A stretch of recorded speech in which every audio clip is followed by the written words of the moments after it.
Hi, I'm Daniel Llamas, creator of FREEP, a very simple game to play but incredibly addictive. Playing FREEP is very easy. We only need the central deck. The first player will draw a card, the reference card, which is the 7. We have cards from 1 to 9. The player has to predict whether the next card will be higher or lower. In this case, we'll say lower. Perfect, we got it right. We can keep playing.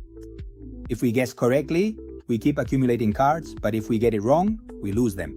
At any moment, we can choose to stop. I'm going to continue. Higher 3, just barely.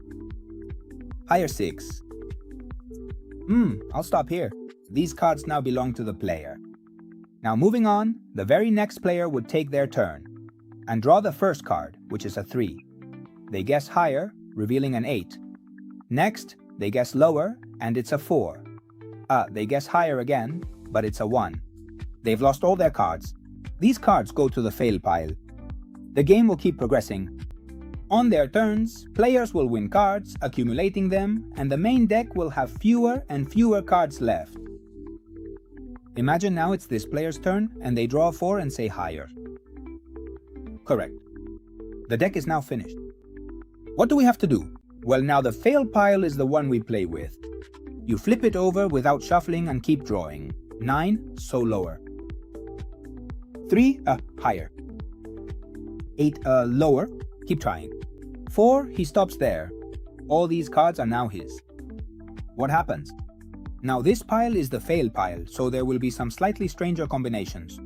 There can be a lot of mistakes, and the players will have to remember a bit about what each one has done wrong. We will keep playing.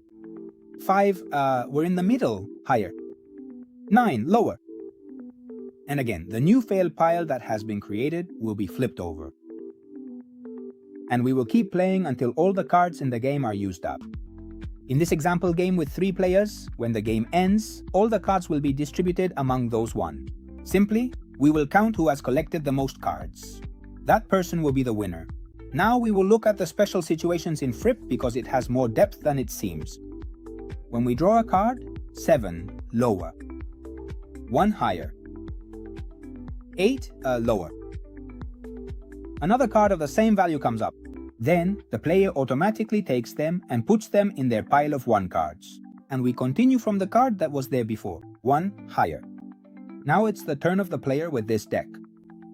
Imagine that. 6, lower. 8, lower. 5, and we'll say higher. He missed. Therefore, those cards go to the failed pile. But since the missed card is a 4 and there's a player whose last card is also a 4, that player can say, mine, and automatically keep that card, while the rest still go to the failed pile. Now we'll see how the wild card is used. The player draws a 2 higher. 4 higher. The wild card comes up. The wild card adapts to the prediction. Since it was a 4 and I said higher, it's a 5, 1 higher. If I had said lower, it would be 1 less, so it would be a 3. Now therefore we're at 5. We can keep drawing or stand. We're going to stand. We stand. Now we'll see the steal card. We draw a 4, higher. 5, higher. The special steal card comes up. This means that all cards higher than 5 that are the last card of the other players, I can keep them. Since I drew higher than 5, I could keep this player 6, but I couldn't keep this 4. Now we'll see the life card, another special card.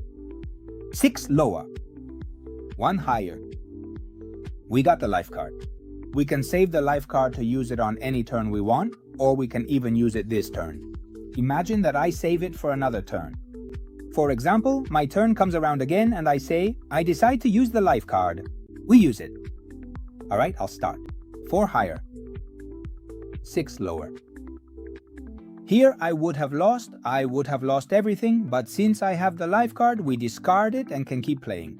I can decide whether to stop or keep taking risks.